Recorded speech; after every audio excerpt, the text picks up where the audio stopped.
नमस्कार दोस्तों, मैं विकास बुनियाद स्वागत करता हूं आप सभी का आपके अपने YouTube चैनल स्पीकिंग निब में। दोस्तों, मैं आज आपके लिए एक कहानी लेकर आया हूं जिसका शीर्षक है शिक्षा का लक्ष्य। तो चलिए शुरू करते हैं आज की कहानी। देवभूमि उत्तराखंड में हिमालय की गोद में एक मनोरम स्थान पर एक ऋषि की कुटिया थी। एक दिन ऋषि के शिष्य ने ऋषि से पूछा, गुरुदेव, शिक्षा का लक्ष्य क्या है? हमारे के लिए क्यों जरूरी है? तब शिष्य की बात सुन के गुरु मुस्कुराए और बोले, एक दिन तुम खुद ब खुद जान जाओगे। और उस दिन के बाद बात आई और गई हो गई। कुछ दिनों के बाद पूनम की एक रात गुरु ने शिष्य को बुलाया और कहा कि पुत्र, कुटिया के भीतर मेज पर एक नीले रंग की पुस्तक पड़ी है, तुम जाओ और उस पुस्तक को लेकर आओ। तब गुरु की आज्ञा पाकर शिष्य कुटिया के भीतर जाता है।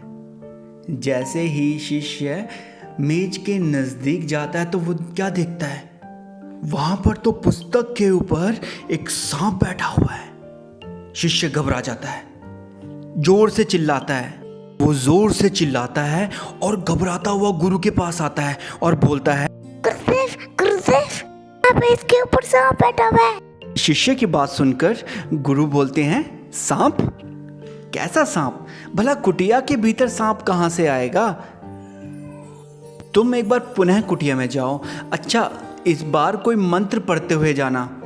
और पुनः गुरु की आज्ञा पाकर शिष्य एक बार फिर प्रयत्न कर कुटिया के भीतर जाता है।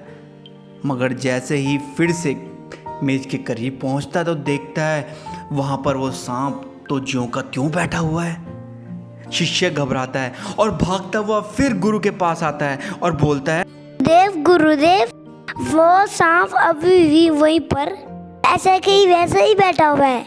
शिष्य की बात सुनकर गुरु बोलते हैं, क्या वैसे का वैसे ही बैठा हुआ है? अरे पुत्र, ये तुम्हारा कोई भ्रम है। तुम अच्छा एक काम करो, इस बार तुम दीपक लेकर जाना। और फिर गुरु के कहे अनुसार शिष्य पुनः एक दीपक हाथ में लेकर फिर एक प्रयास करने के लिए कुटिया के भीतर जाता है। धीमे धीमे सहमे सहमे कदमों को आगे बढ़ाता हुआ जैसे ही वो मेज के करीब पहुंचता है और दीपक की रोशनी करता है तो देखता है, क्या वहाँ पर कोई सांप नहीं है, वहाँ पर तो एक रस्सी का टुकड़ा पड़ा है जो कि अंधकार की वजह से उसे सांप की भांति प्रतीत हो रहा था। शिष्य खुशी खुशी पुस्तक उठाता है और भागता हुआ गुरु के पास जाता है और बोलता है, गुरुदेव, यही पुस्तक मैं साफ सोच रहा था, वो एक रस्सी का टुकड़ा था। शिष्य से सारा वृत्तांत सुनकर गुरु मुस्कुराते हैं और कहते हैं, पुत्र, हम सब और हम जैसे ना जाने कितने असंख्य मानव इसी प्रकार इस अज्ञानता के भ्रम जाल में फंसे हुए हैं। अज्ञानता रूपी इस अंधकार को केवल और केवल ज्ञान रूपी दीपक के द्वारा ही समाप्त किया जा सकता है। इसलिए हमें बहुत सूझबूझ के साथ अपने उत्तम गुरु को धारण करना चाहिए और उनके द्वारा दिए गए ज्ञान को अपने विवेक को जागृत करके प्रयोग में लाना चाहिए। हमें बाहर के अंधकार को मिटाने के लिए भीतर के आत्मज्ञान रूपी ज्योति को प्रज्वलित करके उत्तम शिक्षा के महान लक्ष्य को प्राप्त करना चाहिए।